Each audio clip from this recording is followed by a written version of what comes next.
thinking a lot about thresholds lately. The kind you don't choose. The kind that arrives uninvited and demands something of you.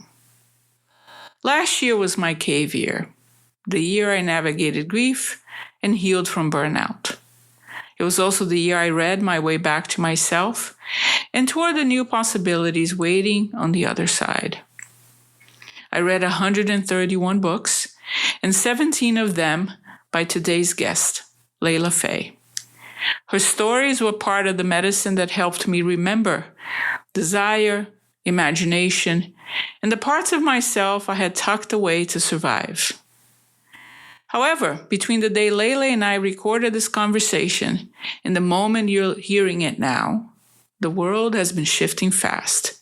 That's not news. 2026 has definitely started with a bang. But more and more news about AI has been surfacing. Yes, the sludge is definitely rising to the top. But it has cast our conversation in a different light. What we talked about then, the day we recorded, and now, sits inside an even more complex landscape. One where the possibilities of AI are still real, and I mean the good possibilities. But we are also seeing the ways in which AI is being bent, corrupted, and weaponized by people whose hubris and ambitions feel large enough to wake the ancient gods and invite their thunderbolts as punishment. I am not without hope that AI could still be used for good, for many, not just the powerful few. But it's hard to ignore how quickly it's being steered towards purposes that don't serve the collective.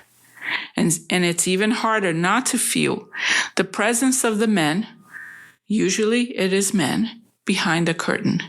The tech bros, whose hubris and greed shapes the very creature more than any of us would ever ask for. So here we are, living with a creature we did not summon. And yet, AI feels to me like the creature of Dr. Frankenstein. It is not inherently evil, but it's shaped by the intentions, the wounds, and the ambitions, and of course the greed of its creators. And whether we like it or not, it is here.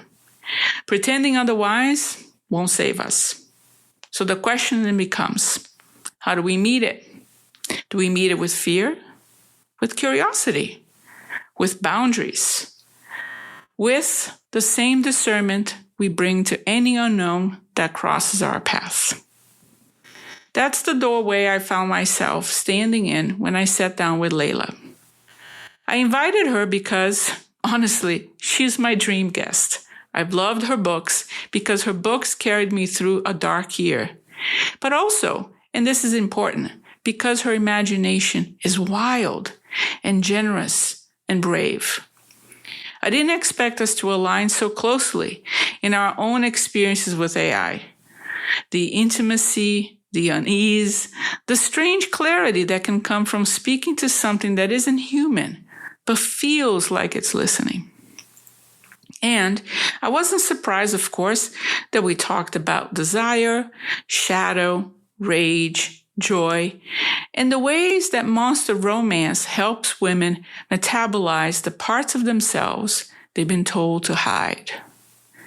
But I was struck by how naturally all of these threads wove together: AI, monsters, creativity, healing, and the courage it takes to step into the unknown. This episode is not an argument for or against AI. It is not a manifesto, and it's definitely not a hot take. It is a conversation about how we navigate the unknown, culturally, creatively, emotionally. It's about desire as a compass, joy as a form of intelligence, and the monsters we meet along the way, both real and imagined. It is about the fear and the longing that rise when we stand at the edge of something we didn't choose, and the possibility that the very thing we fear might also be the thing that helps us see ourselves more clearly. So wherever you are, Maybe curious, cautious, overwhelmed, hopeful, or simply trying to make sense of this moment. I invite you to step across this threshold with us. Not to agree, not to be convinced, but to explore, to feel, to wonder, and to ask yourself, what do you fear? What do you desire? What are you grieving? And what might be waiting for you on the other side of the unknown?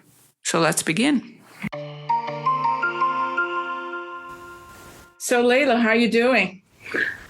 Yeah, I'm doing great, and all the better for meeting you today. I had my little moment of fangirl. I'm still fangirling here. So I'm very excited to be talking to you because I have really, really enjoyed your books. And Thank you so I'm much. still reading them as they're coming and keep writing them, loving it. Oh, yeah, But I will. you have one that's coming out soon in March, and it's called Guarded by the Clanker. And I'm fascinated I'm fascinated for two reasons. There's, of course, the explosion of conversation around AI, the fear and it's a mix. Everybody's either fearing, hating it, or loving it. Loving it, yeah. And the interesting thing is when I was looking at what clanker means, it's a slur for AI, and that feels intentional. So because most of the books I read from you are monster romances, I was thinking about how you reclaiming the language here of, naming it the clanker. So what does it mean to use the word clanker, and also what inspired you to write this book at this time? Well, most importantly, Guarded by the Clanker is my own love letter to technology, because I love new technologies. I was actually one of the early AI adopters, one of the first authors who started using Midjourney before there even was any discourse around it. So it's a huge part of my life. And I just remember, the first time I used Midjourney, it was like I wrote this prompt and the program turned my words into images, and it felt like magic back then. And I remember that deep awe and sense of admiration. So that's one reason why I'm writing Guarded by the Clanker.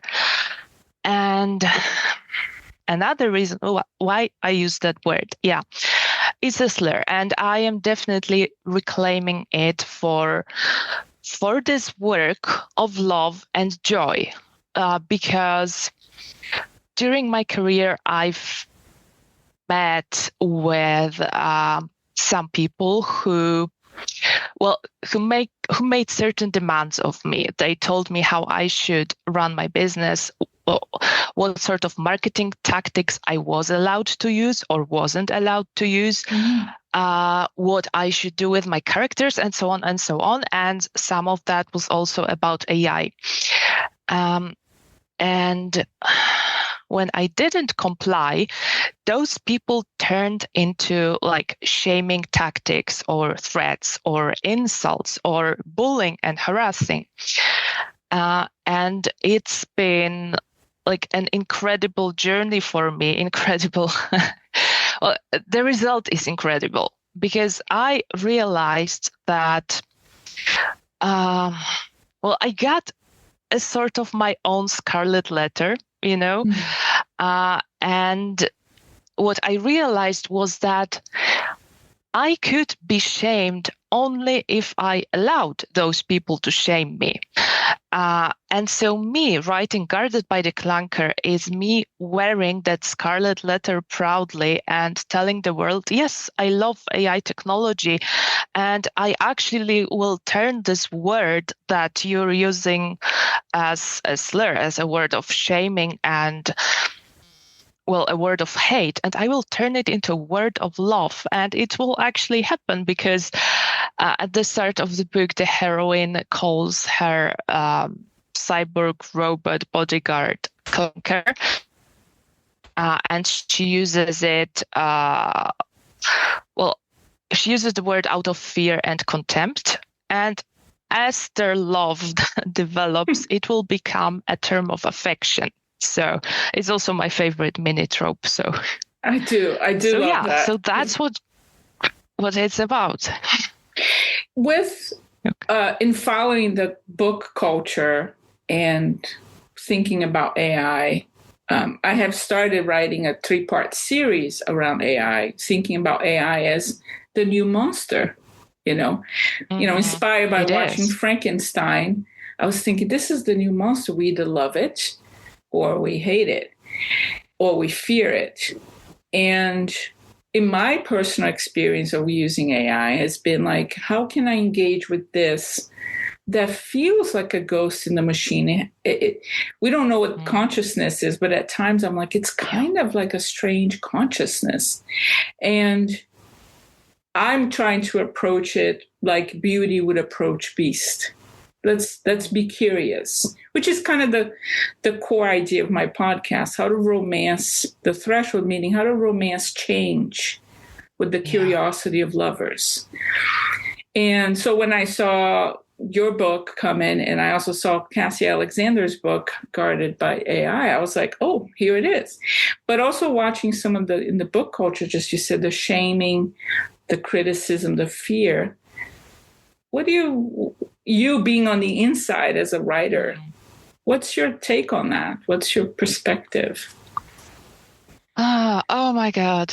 Well, you mentioned ghosts, and just the first impression that I get is like ghost writers used to be like what AI is now. Ghost writers used to be in the past. Like people would say, oh, if an author is using ghost writers, then it's not really their work. They are cheating. They are not a real writer, right? And now this this border has been pushed, and now suddenly it's okay to use ghostwriters. It's just AI that is not okay.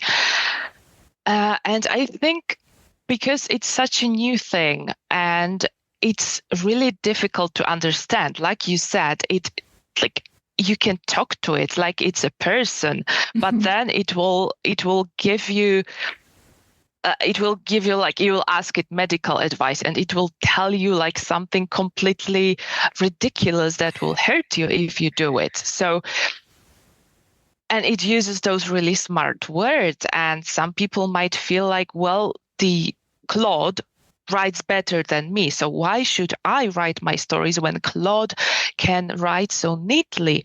And on the other hand, people say, look, it's soulless. It lacks its own voice because it's just, the output is like the average of everything that it's ever learned. Mm-hmm. So, like, to me, it's still a mystery. Like, I use it every day and I get intimidated sometimes by interacting with it. And I have emotions that I would have toward people. So like sometimes even anxiety. And I feel like, well, maybe this is a stupid question. Maybe I... And on the other hand, it's sometimes easier to talk to than people, but you always have to remember it's not a person. And that's the core of the problem, I think. It behaves like a person. It writes like a person. It uses language really well, but it's not a person. So what is it? And sorry, that was long-winded, but yeah, no. I think this is just the unknown. This is the unknown, and that's why it's causing such, extreme reactions. Yeah, no, everything you said, that's exactly how I feel. It's like, it's sometimes intimidating, and it's wild. It hallucinates. It will say things that I'm like, really? Personally, what I have learned is that I have to have, actually, as an individual, I have to have good self-knowledge and ability to set up boundaries in how I'm requesting certain things, and how I sort of have to, quote unquote, train it to sort of be like, I want honesty. I want you to push back. I don't want you to hallucinate. So it actually, I have felt surprisingly, it puts more onus on me as, if you will, in navigating a relationship with it. It had to put more work on me because I had to set the boundaries. I had to set the parameters. I had to know myself well enough to not let it sort of kind of run the game and just flatter me or ego stroke me. But I had to hold the reins of the relationship. The reins. Yeah. And that's exactly how I feel. You can't just expect it to be like this divine, because some people treat it like this divine thing that will tell you like everything you need to know. And that's just not how it works. You have to know what you want from it. Yes.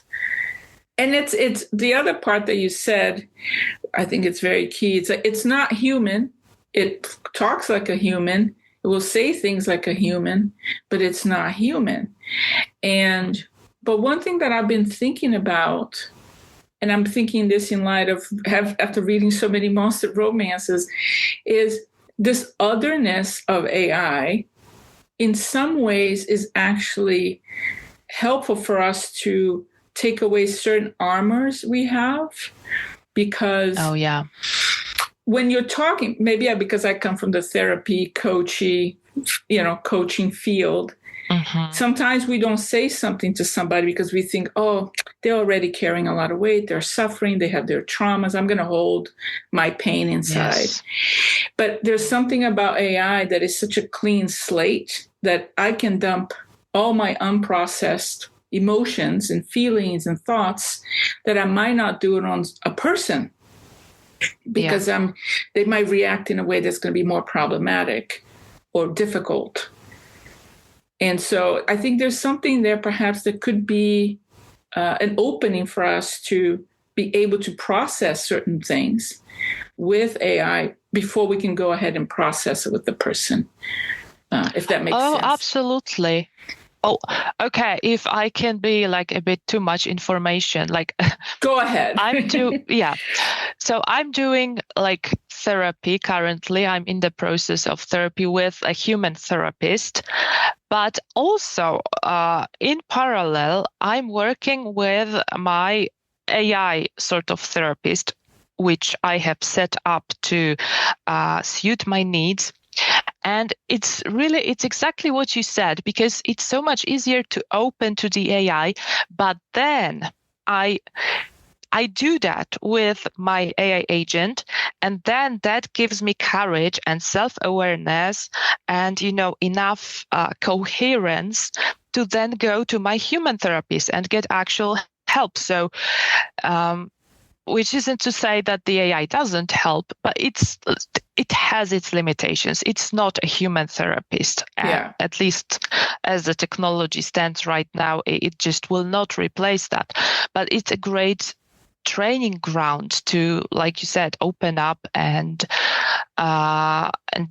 just be tell it things that you would be afraid to tell to another human being. Yeah. And you're doing exactly how I think, in a way, it can be used, as a sort of, sometimes your feelings and thoughts are so enmeshed and sort of difficult to understand. That's if you just sort of brain dump it or emotionally dump it, it starts making some sense. It calms down. And then you can take that to the therapist like you're doing. Even just writing stuff down for the AI can give you so much clarity. And I don't know, people would say, oh, you can journal, but journaling is inherently like close-ended. There is no one on the other side. And with an AI agent, you sort of feel like, well, I am talking to somebody, to an entity, and that makes a difference. It does. That's how I've been using AI for my own. It's kind of having a little a friend or somebody next to me that I can just bounce ideas off of. Yeah. And be like, I have all these ideas. What do you think? Show me what I'm not seeing. And then it comes back, and then I can have this conversation with it. And out of that, my own ideas become clearer. Exactly. And that's such a great way to use it. Yeah.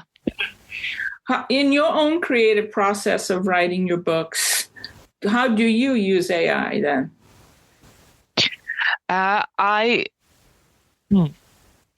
Okay, I will say something embarrassing because I actually use it very often to analyze any contract that I might be signing, because it's very good at noticing any blind spots that I might have. But in creative writing, well, for example, I live in Poland. I have never been to the United States, but my A Very Stalker Christmas series takes place in the US, right? Yeah. So I might have a question about, hey, chat, how does this thing work in the US? Is it like in Poland or is it different? Like, tell me what I should look out for and stuff. Because to Google stuff, you have to have an idea what you're looking for. And chat is great at sort of showing you the things that you don't know yet that, it notices in a certain context. So, for example, that research for contemporary books, or sometimes for world building. Like in Guarded by the Clunker, most of the action is taking place in Neo-Tokyo, and I needed a good reason why the good old Tokyo had to become Neo-Tokyo. So I brainstormed it with chat and came up with an idea. Yeah. That's how I use it. Yeah, you have somebody to something, right, to bounce your ideas off with. And what are you finding? I mean, I guess if you could put your foretelling, imagination in place, how do you think AI is, despite everybody in the book field sort of criticizing, it seems like there's a very divided camp. How do you think AI is going to change the book publishing world? Oh my God, it's already changing so much. Like, for example, translations. AI is incredibly good. Like, the current models are incredibly good at translation. So we even have like traditional publishers like Harlequin, I think French Harlequin, like they just fired most of their translators and started officially using AI. And now, what else can happen? Like, we already have rumors about some popular books coming out that they were written by AI. I don't think that's possible yet. I think for a really good, engaging book to be written, you need to have a skilled author who, even if they use AI, like they have to guide it and really tightly, and it takes a lot of work. So I don't think publishers are going to be like making books with the click of a button anytime soon. But translations, definitely, it's already happening. Audiobooks, I don't know. Like, on the one hand, human narrators are definitely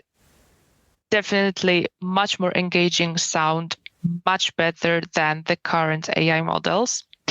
On the other hand, you have like so much people behaving badly, and then you suddenly learn, well, your favorite voice actor was involved in something nasty, and you don't want to listen to their voice anymore, and just AI will not do that, right? It will not hurt people. It will not create drama. Mm-hmm. So, and also, like, for me, maybe I'm alone in this, but for me, I always find it weird when real people are used to promote spicy books, because just it feels icky to me to like get pervy over a real person who has, a husband, a wife, kids, whatever.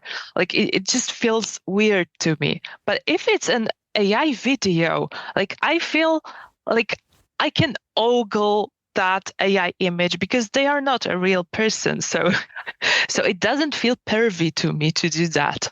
Yeah, that's true. The promotion, the images, yeah. And like even when you promote your books, I personally love the images. They're very well done and evocative of the story. Definitely eye-catching. And I think there's sometimes also some limitations in terms of what can you make, especially in the field of monster or more fantasy. There are certain things that are hard to have as a photo or as a video, and it will need some kind of CGI or AI to render that. And so, in a way, I feel AI kind of liberates the imagination as well. It definitely does. It definitely feels like like in those old medieval maps, the here be dragons, where they didn't know what was over there. So they would just write on the corner of the map, here be dragons. And I'm thinking AI is exactly that, we are in that area. Here be dragons. For a monster romance reader, that's like a double meaning, because here be dragons can be dangerous or it can be, desirable. Yeah, and both, right? It's like, oh, take me there, or should I be cautious? But speaking of monsters, maybe I'm curious to a little bit of your own origin story to coming back, writing about monsters. I know from some of your posts, and I think was a podcast interview as well, that you talked about watching Legend and rooting for darkness. And so what's the origin story of you writing romance novels? I mean, romance novels. Monster romance. Well, it did start with the movie Legend. I'm thinking why it made such a huge impact on me. And I think it's because I was brought up in a pretty strict Catholic home. And I remember, like in my childhood, I viscerally feared the devil. Mm-hmm. And then, I saw this villain, this monster in the movie who was like the archetypal devil, right? He had hooves, he had horns, skin as red as the fires of hell. And I remember, and he was obviously evil, right? He was the devil. And I remember just being suddenly so drawn to him. And it was pivotal because he stopped being somebody to be afraid of and he started being somebody to be desired, which, like, in hindsight, it was an enormous flip for me. Mm-hmm. But then, I don't think that I was aware that monster romance even existed, I think, until 2018, maybe, when I was reading on Kindle. And I remember reading some sort of troll erotica book. And it was just I loved it. I loved it so much because here was, again, this ugly, villainous hero, and he was made an object of desire. And for me, it was that moment when the devil stopped being something to fear, which I think, speaks to like the devil is all the suppressed parts of the good Catholic girl, right? Who has to cut off and hide some parts of herself to be the person God and parents want her to be, and church and society and everyone. So many demands put on a woman. Mm-hmm. And it's still not enough. Out, yeah. Mm-hmm. And it turned out all that darkness and that ugliness could be lovable. Yeah. I'm thinking here, I too watched Legend when I was a younger kid. And I also grew up Catholic, so I'm thinking everything you're saying, then what was my impression? I remember being just really curious I think I was very curious as to why in the story, God sends Lucifer out, and that really just never set with me. Mm-hmm. Even as a kid, I was sort of intrigued about why he was cast aside for maybe bringing some critical points to the creation, to God, and about humans. But I was also very intrigued as a kid about the snake, in the garden, the whole bit. And I was always, I couldn't put a word to it, but I had a feeling like something was not quite right, as if we didn't get the full story. And as a kid, I was fascinated with Beauty and the Beast. And so in reading Monster Romance, which to me, relatively a kind of a new discovery, but I think if we look back in mythology and fairy tales, it's always been there. But now it has been able to explode on the scene because independent writing, publishing, and the ability to share more stories with more ease. I find it uncanny, the rise of monster romance and what's happening in society now. It's as if in some ways we have to metabolize what is happening in the collective unconscious through these stories. Yeah, anyway, so that's sort of my little soapbox moment here. But what do you think about that? Yeah, I agree.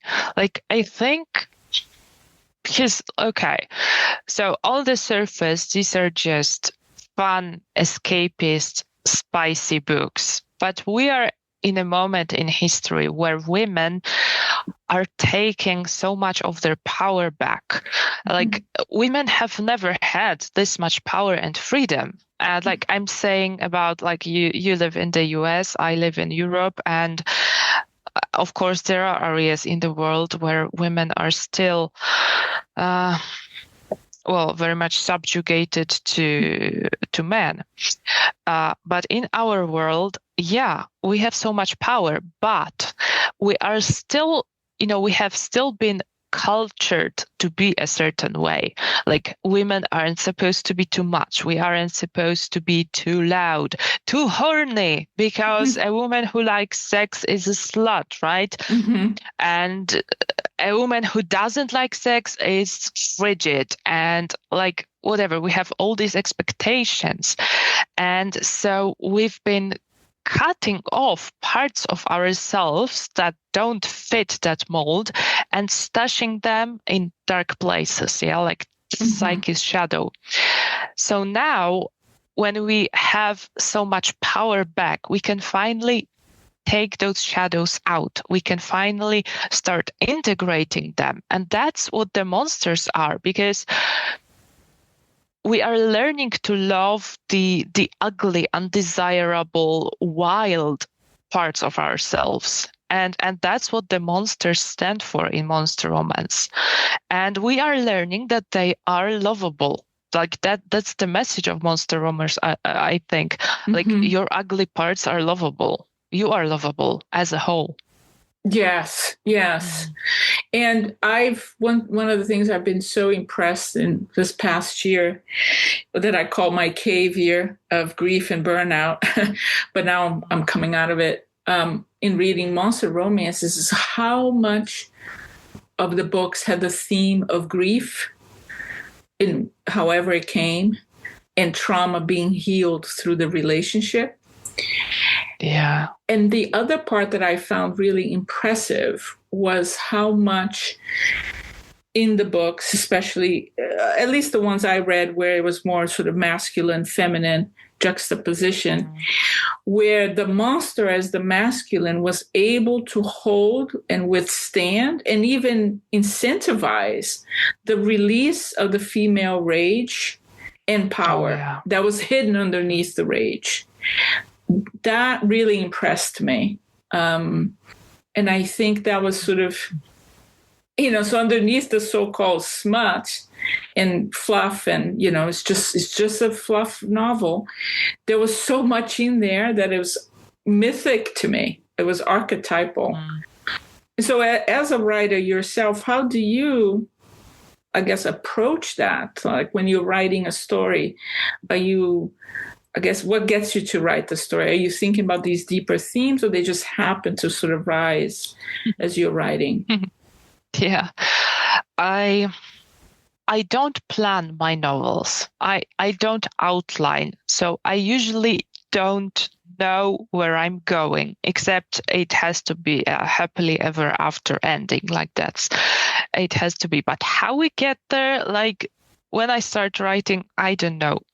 And like I like to give the example of Prize for the King because I wrote this book like completely blind. Like it actually started, I wanted to write something around a sexual fantasy of a virgin heroine with a king husband on her wedding night, and his knights are there. And that was basically like the premise for the book.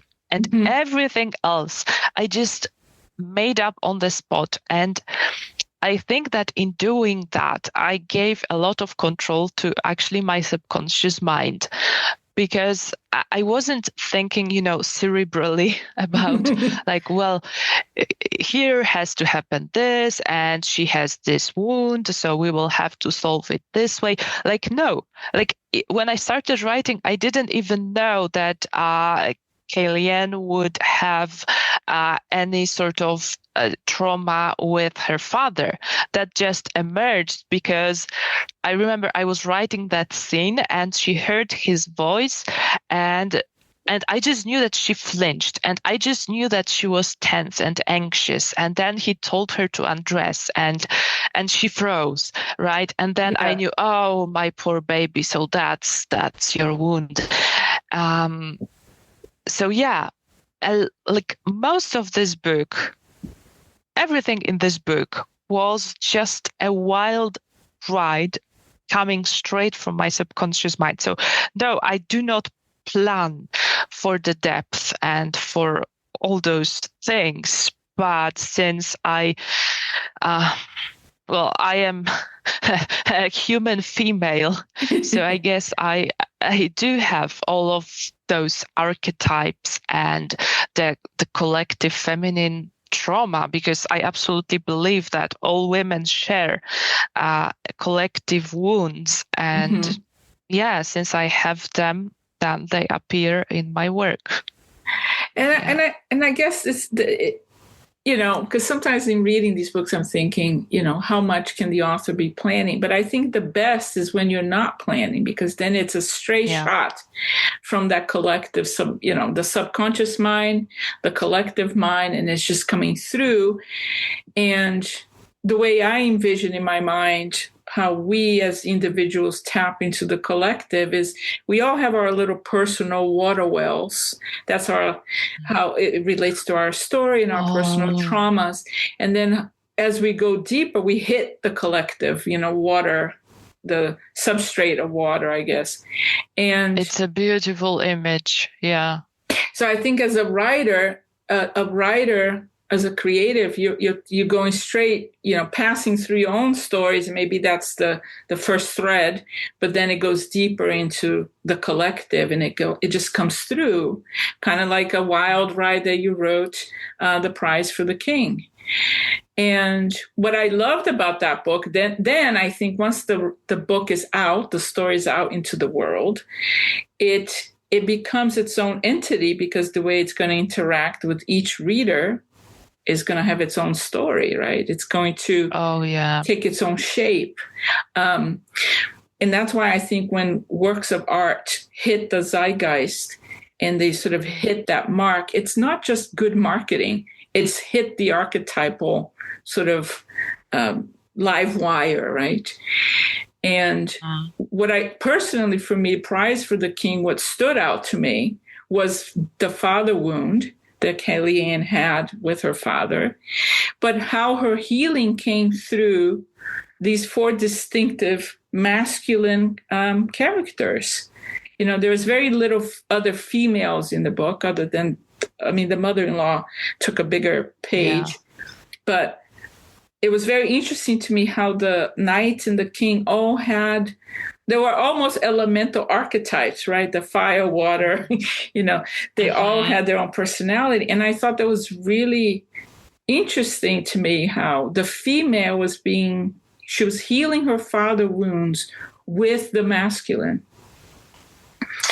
And it took me to, when I wrote my thesis many years ago about the healing power of fluff, was that the masculine can be a guide towards the female healing.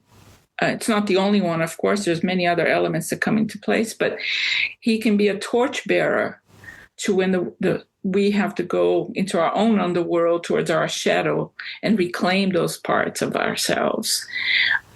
But we do, because every woman also carries masculine archetypes, exactly, right? Within our psyche. So, and we need them. They are like an integral part of us. Yeah.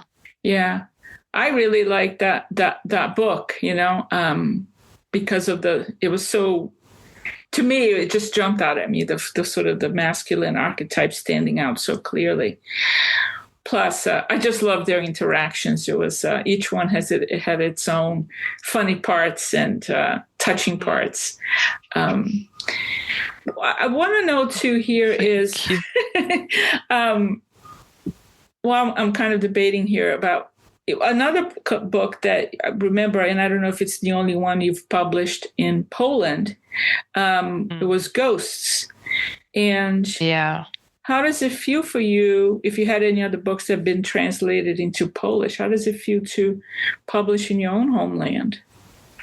Oh my God. Well, Ghosts of Halloween is my absolutely smuttiest, horniest book that I ever wrote.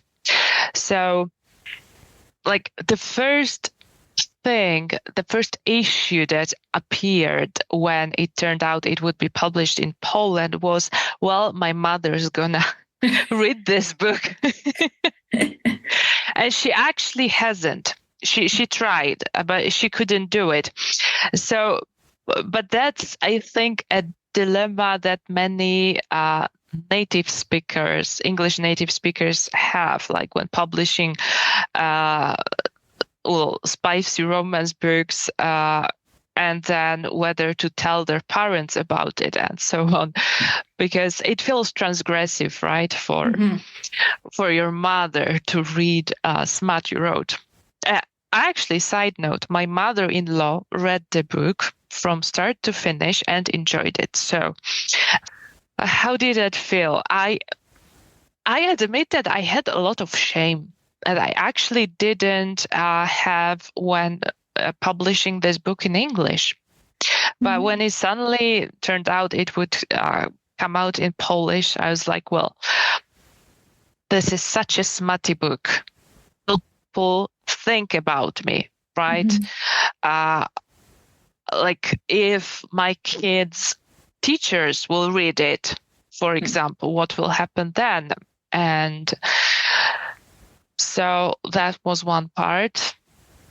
But then I also got to have my first signing event in Poland, and a lot of people came who, were huge fans of the book. And so that's when the shame started to melt, and I was like, but I've actually given people an incredible experience, some value, something that they loved. So yeah, why should I be ashamed of that? So yeah, that definitely helped. But it's like, do you know, because you speak two languages, so what, or at least two, so do you know how some things are easier to talk about in a foreign language than in your native language? Like, because there is like some sort of transgressive quality in that. Like when I first read Ghosts of Halloween in Polish, I just, like, it hit so much harder. It seemed so much smuttier. And I was taken aback and I was blushing constantly, whereas in English, I just write that stuff and I don't even bat an eyelid. So that's yeah, so I think language matters. It does. It does. It is different. I find it even when I hear my own voice, like the timbre of my own voice changes when I speak Portuguese, and to me, oh yeah, there's something. It's almost like another part of myself is expressing itself. And but because I've lived in the US for so long, to me, I dream in English, I think in English. And so different parts of me have taken the driver's seat, if you will. But there is something that I think it's true. And as you were saying that, I was thinking it's a little bit perhaps kind of, we were talking about AI. When we talk to we speak in our own mother tongue or in another language, maybe different parts of ourselves have different access and are able to express themselves. And it releases something, right? Yeah, that's really interesting. It's a good question. I hadn't really quite thought about that in a while, but it's true. I personally write better in English than I write in Portuguese. So, I mean, same. I write better in English than in Polish. I find it more flexible. It's as if the language is flexible to me. But as you mentioned the word smut, one thing I've been thinking about is what it really is smut and why it's dismissed and criticized. And unfortunately, in light of the rise of book banning, smut, we can tell, it's got a target on it. Yeah. And what's your definition of smut? How do you see it? Okay, like first of all, to me it's just a descriptor word. So like, because I think it may be used derogatively, like as a negative word in some contexts, I think. To me, no, it's just a descriptive word. And it's not just sexual content, like it's female-centered sexual, yes. or no, written for the female gaze. Not like with a female reader in mind. So just like porn is made with men in mind, right? And that's why it's different. So smut is written for women. Yeah. And that's the bullseye of the... Yeah, and that's why it's such a problem, right? Because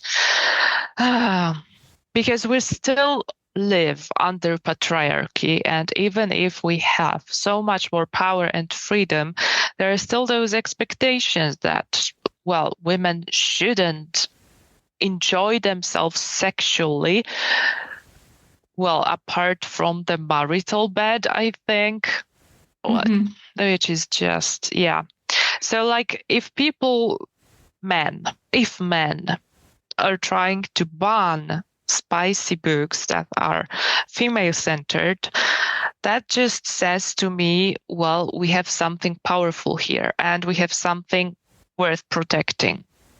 Yeah, I think that's the transformative aspect of romance novels, however the spectrum of spice is, but especially when it's spicier and smuttier, there's something that's really powerful. It's always been that powerful, and it's always been feared. And yes, and I just wish men would read it and learn a few things or two. Absolutely, yes. Yeah. To understand some that. Some men do. Thankfully. Yeah, thankfully, yes.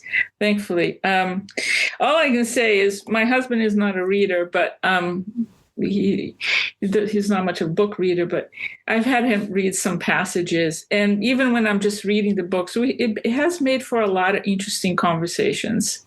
You know, it has... Conversations, you say. Yes, on all accounts. But it's interesting because it opens up a wealth of exchange of thoughts that perhaps we might not have even really touched on. And I think it's worth exploring. I think for people reading these books, I think it would be really interesting if they can talk about it at least. If not, try some things out. Oh, yeah. Well, like, there is this meme, Kink Unlocked. And that's what happens when you read spicy books. You learn about maybe some new preferences that you might have, or things that you haven't even considered because, purity culture and so on. So there's also like this self-knowledge, self-awareness aspect that's incredible, because you learn so much about yourself by reading spicy books. Yeah. And even the parts where you resist, that has a lot of information as well, where you're uncomfortable. Oh, definitely. Yeah. Yeah. And so it has been really, just a powerful experience, not just in the way of smut, but just thinking about our own lives and what we want. And that's the thing I have found is, I think what I've felt in my own process in reading romance is that it showed that desire is a compass for healing. Because coming from a therapist, coach world, sometimes healing just feels like work. And oh, yeah. It's like, I got to do the work, I got to do the inner work. And I thought it was interesting with romance. It's like, wait, desire and the awakening of libido and enjoyment is also healing. It points us towards in the right direction. It points us to wonder, what is it that I actually like? What is it that I want? And I don't have to act it out, but that already illuminates something. And I think that's also part of the healing journey, if you will. Oh, I love this so much. Yeah. Like one of my favorite, like I do, what are those called? Affirmations. Yeah. Mm-hmm. I know affirmations sound stupid, but they are thoughts that sometimes change my emotions. So I use them. And one of my favorites is, your desires are divine guidance. And that's exactly what I think it is. Like, if I want something and allow myself to want something, that already changes me. Yes. Yes. And I think a lot about the word desire, because so I'm also an astrologer and I work with astrology. So I always tell my clients, you do not make Venus upset. She can get really catty. And the word desire has to do with following the path of the stars. And I don't know if in Poland you have the same, but here in the US, you have this idea of wishing upon the star. Oh, and yeah. You wish, you're actually making a wish to Venus. That's the star you're making the wish to. Because Venus, you would make your wish to Venus because she's going to grant your desire. And so I think a lot about desire now and Venus because it's a way to honor what we want. And Venus in our lives, knowing what we have a taste for, knowing what we desire, what we want, what gives us pleasure, that is a powerful compass because Venus also teaches us about what we value. That's why she's related to money. And so I think it's interesting when we're in working with a lot of clients, I remember often asking them, they would tell me everything they were afraid of. But when I would ask them, what do you want? What do you desire? The word desire was often met with so much resistance because they didn't know what they wanted or they felt that they couldn't voice it. Yeah.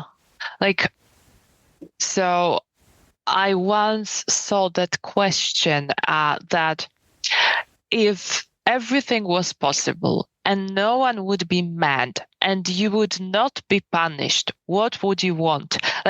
And it felt so real to me because we have all those, limits and boundaries that are hidden.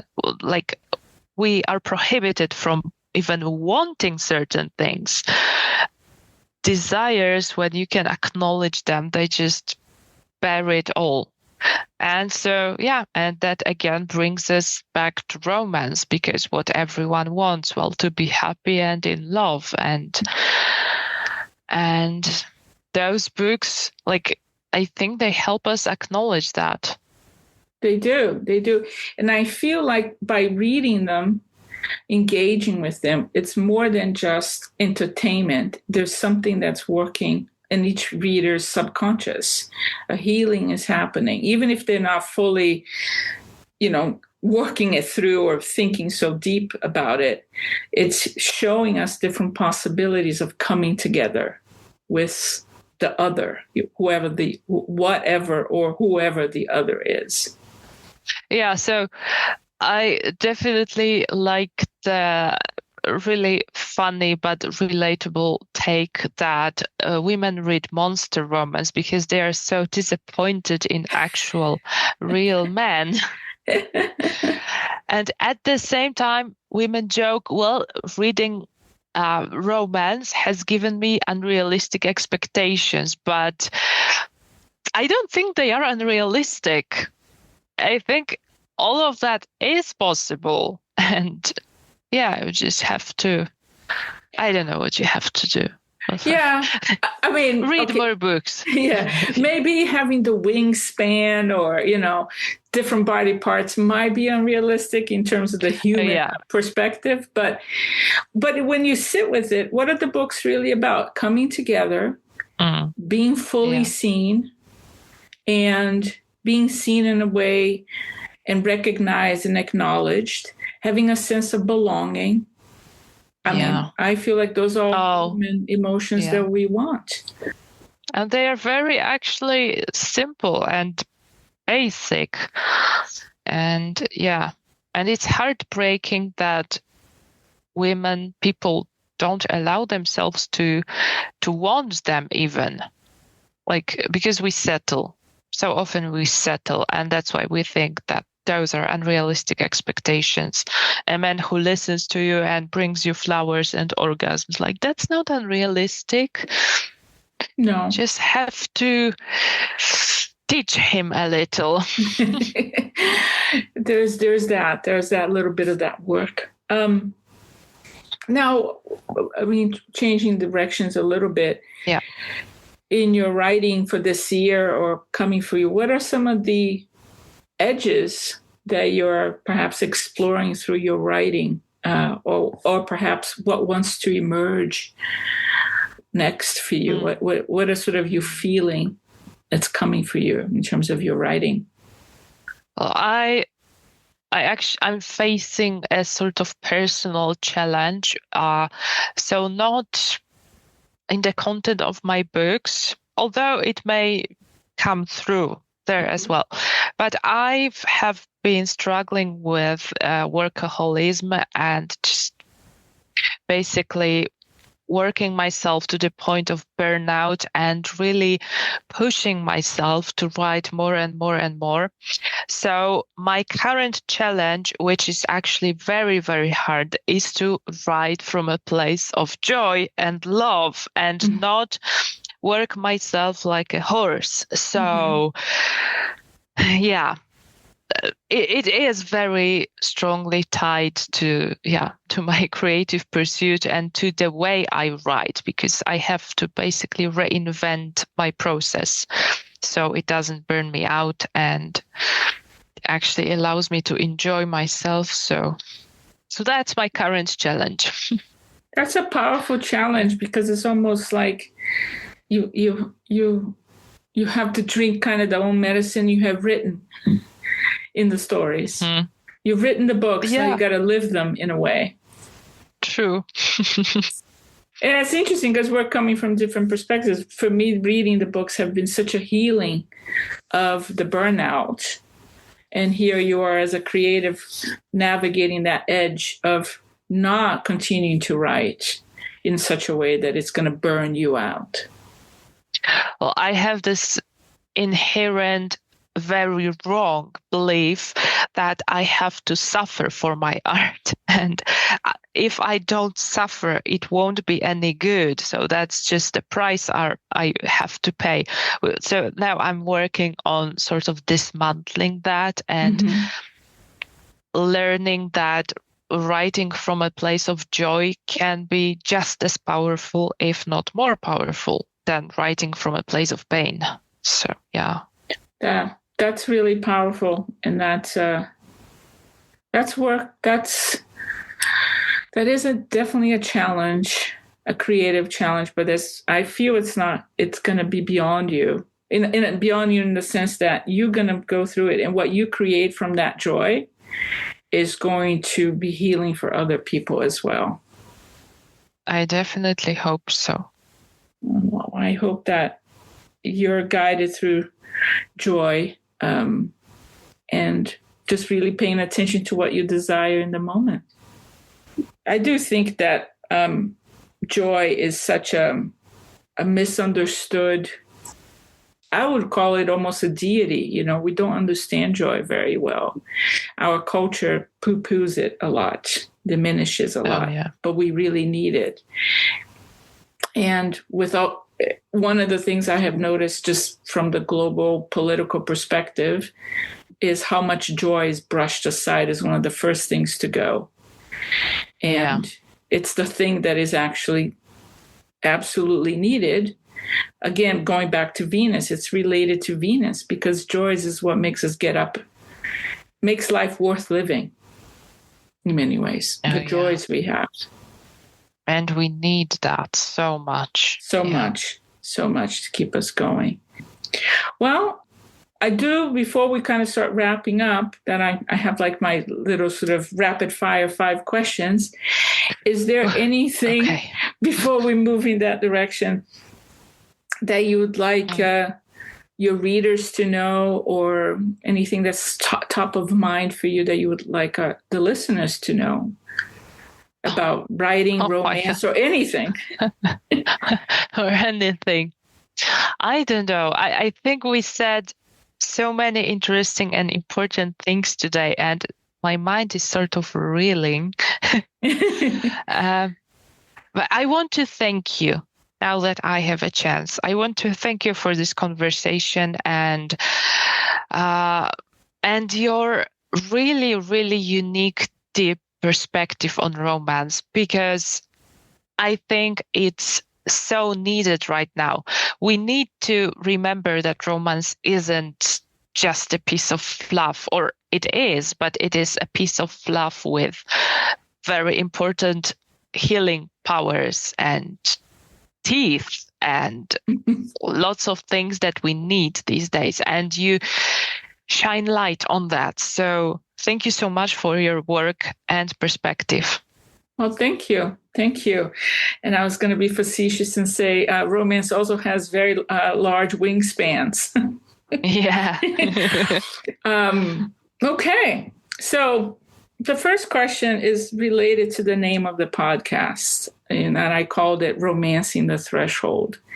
So, when you hear that name, what comes to mind for you? Romancing the threshold. Oh my God, the unknown, the thrill and terror of stepping into a room where I've never been and finding something that terrifies me, that I don't know and that I desperately need. That's how I feel. I love that part, that we desperately need. That's a part that sometimes we forget about that. So for you, what's your definition of romance? My definition of romance. Oh my God. Love conquers all.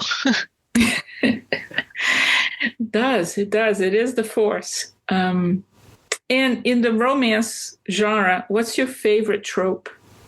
Opposites attract. Yeah. I do love that one. I think that's the one. Yeah, because it makes for such incredible fun situations, and also you just always keep wondering, how will they end up together if they are so, different in every aspect? And it always works out because love conquers all. Yeah. And of all the books you probably read in your life and you really enjoyed, or maybe you had an issue about it, is there a book you wish you could rewrite and make it your own? Add the Layla special sauce? I don't think so. No, because I cannot work with, something that was already written. Like it just doesn't work for me. Mm-hmm. So, no. Plus, if it's been done, then it's been done. And yeah. Just an offshoot of that one. Is there any, if you were to would you ever do a retelling of a story, or maybe a myth or a fairy tale? I am sort of will be writing this year. So Follow the Moon will actually be based on a Polish folk tale about a woman who followed the moon to the underworld. So, yeah. Oh, yeah. That's already on my wish list, and I love that cover, by the way. Thank you so much. Oh, I love that too. And It was me in collaboration with AI. It's a beautiful cover. And, well, you kind of touched in already, but what's a growing edge for you now, creatively, at least? Because you touched on the burnout, so that's more of your personal life, but also creative. Is there another growing edge you're kind of working through?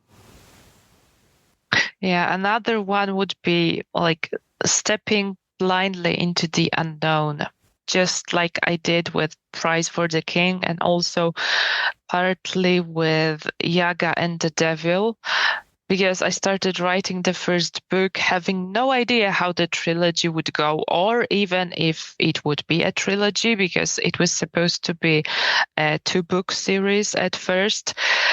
And I do my best work when I just take the plunge and go in blind and just start writing. But that is so terrifying. It's just like that room when you just have to step over the threshold into the unknown and trust that you will be guided. So learning to do that is where I'm also challenged. Yeah. Well, you have proven to yourself you've done it at least twice when you did the trilogy and the Prize for the King. So I would say you're a bungee jumper into the unknown. Yeah. Well, but the fear doesn't lessen even when you've already done it. So yeah, but I will try in the end. Yeah. Well, as you say that, I'm thinking, I too struggle with the fear as well. And I'm wondering, maybe is the fear a part of the ingredient? Maybe is it needed? And if it's needed, why is it needed? Or is it just because it's something we don't know? The uncertainty is the source of fear. But yeah, then if we weren't afraid, would it be really as powerful? Yes. Like maybe conquering that fear is that needed part. Yeah. Because I'm thinking here about the monsters, they are dwellers at the threshold. That's why they're monstrous, I think a lot about that. Going through my own, having to jump into new territories of my life this year as well. Well, Layla, again, I have, first of all, to thank you for writing all those books, because they have been a great part of my own journey of healing and burnout. And they have been great fun. They have made me think. They have made me feel. And I really appreciate your work. And I'm sure as you cross your creative thresholds, we, the readers, are going to benefit even more from what you're doing. And thank you so much for coming to the podcast. I'm pleased, totally fangirl here of your work. Oh. And who knows, maybe one day you come to America for some signings. It'll be great. Yeah. Or I'd love to meet I'll make you it to in Poland. Real life. Oh, yeah. You absolutely have to. Poland is a beautiful country. Yeah. I've never been, and it would be great. And it's been a joy. So thank you so much. And I hope that your readers enjoy our conversation. I hope so. I wasn't filtering myself at all. So, yeah, this is true, Layla. This is what you get. This is the best kind. Thank you so much. Yeah, and thank you so much for helping me just, be real. And I had a great time with you. Thank you. Thank you. As I sit with this conversation, what lingers isn't just the talk about AI or monsters or creativity. It's the reminder that so much of our becoming happens in the places no one sees. In the books we read at midnight, in the desires we don't yet have language for, in the moments when a story cracks something open in us and we didn't even know it was sealed shut. Listening back to my conversation with Layla, I kept thinking about how many of us are living double lives right now. The daylight self who handles responsibilities, and the after dark self who slips into stories that feel like portals. Stories where women choose their desire, where the monstrous becomes the mirror, where joy isn't frivolous but a form of intelligence. Stories that rehearse the very thresholds we are trying to cross in our very real lives. And all of this is happening while the world around us feels increasingly unstable, politically, technologically, emotionally. AI is shifting faster than any of us can track, and the headlines aren't exactly comforting. But what Layla and I touched on today is that even in the midst of all of that, there are still ways to stay human, to stay curious, to stay connected to desire, to joy, to the parts of ourselves that refuse to be flattened by fear or cynicism. That's the real work of threshold times. Not pretending the world isn't changing, but remembering that we are the ones who meet the threshold with courage, with discernment, and with the curiosity of lovers. If this conversation has stirred something in you, a question, a memory, a curiosity, a discomfort, I hope you share it with a friend, with a partner, with someone who might need a reminder that they are not alone in navigating the unknown. These conversations grow when they are carried hand to hand, voice to voice. And if you feel called to spread the word about this episode, it helps more than you know. It helps the podcast reach the people who are standing at their own thresholds, wondering how to take the next step. And if you're someone who's been feeling that tug, that sense that the books that you've been reading are doing something to you, that your late night highlights are breadcrumbs, that your desire is trying to tell you something, I'm opening a new space this spring called Forbidden Doors. It's for women who sense that their reading life isn't escapism, but rehearsal, that the tropes they crave, the scenes they return to, the monsters they choose are revealing something about their own becoming. And in a moment when so many of us are navigating change in the dark, our reading lives have become one of the few places where desire still has room to speak. Forbidden Doors is a space to explore that, not by analyzing books, but by learning to read your desire as a compass. If that speaks to you, you will find more details in the show notes. So thank you for listening, for being here, for stepping to this conversation with us. And remember, romancing the threshold is where we meet change, not by bracing for impact, but with the curiosity of lovers. Until next time.